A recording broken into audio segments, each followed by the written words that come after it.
ভাইরে ভাই, সিলেট টাইটান্সের বিপক্ষে কঠিন পদক্ষেপ নিল গণমাধ্যম কর্মীরা এবং সিলেট টাইটান্সের মালিককে 24 ঘন্টার টাইম বেঁধে দিল ক্ষমা চাওয়ার জন্য।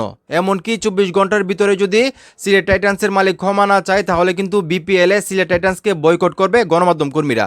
আজকের পর থেকে সিলেট টাইটান্সের কোনো নিউজ কভার করবে না গণমাধ্যম কর্মীরা, এমনটা কিন্তু বলতেছেন। এবং টোটাল যে সমস্যাটা হয়েছে সেটা হয়েছে সিলেট টাইটান্সের যে মালিক আছে, যার নাম ফাহিম আল চৌধুরী, উনি ওনার ফেসবুক অ্যাকাউন্টে একটি পোস্ট করেছিলেন এবং সেই পোস্টটা দেখার পর কিন্তু প্রত্যেকটা সাংবাদিক বা গণমাধ্যম কর্মীরা কিন্তু লজ্জিত বোধ করতেছেন এবং নিজেদেরকে ছোট মনে করতেছেন, যার কারণে তারা এই সিদ্ধান্ত নিয়েছেন যে 24 ঘন্টার ভিতর যদি সিলেট টাইটান্সের মালিক ক্ষমা না চায় তাহলে বিপিএলে আর কোনো নিউজ কভার করা হবে না সিলেট টাইটান্সের।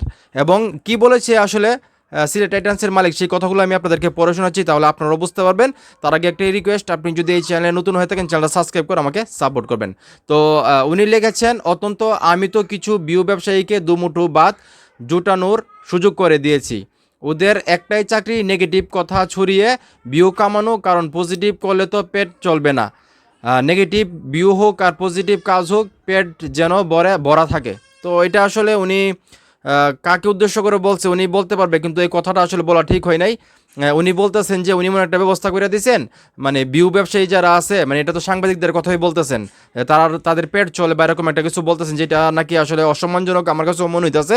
তো সেই জায়গা থেকে কিন্তু গণমাধ্যম কর্মীরা যারা বিপিএল নিউজগুলো কভার করে বা স্পোর্টস রিলেটেড যত খবর আছে কভার করে, তারা কিন্তু সবাই এক হয়ে কিন্তু সিলেট টাইটান্সকে কিন্তু আসলে বয়কট করছে। এবং 24 ঘন্টার ভিতরে যদি ক্ষমা না চায় সিলেট টাইটান্সের মালিক, তাহলে কিন্তু আজকের পর থেকে কোনো ধরনের নিউজ তারা কভার করবে না বা পাবলিশ হবে না। তো এখন এই মুহূর্তে যারা আমার এই ভিডিও দেখছেন, এই যে সিলেট টাইটান্সের মালিক এই ধরনের একটা মন্তব্য করলো, যার পরিপ্রেক্ষিতে আসলে গণমাধ্যম কর্মীরা বলতেছে ক্ষমা চাওয়ার জন্য বা বয়কট করতেছে সিলেট টাইটান্সকে, এই বিষয়গুলোকে আপনারা কীভাবে দেখতেছেন? আসলে সিলেটের যে মালিক আছে ওনার কি ধরনের কমেন্ট করা উচিত ছিল, এবং সাংবাদিকরা যে এখন সিলেট টাইটান্সকে বয়কট করতেছে এটাও কতটা যৌক্তিক বলে আপনাদের মনে হয়, সেটা অবশ্যই কমেন্ট করে জানাবেন। ভিডিওটা ভালো লাগলে অবশ্যই শেয়ার করবেন।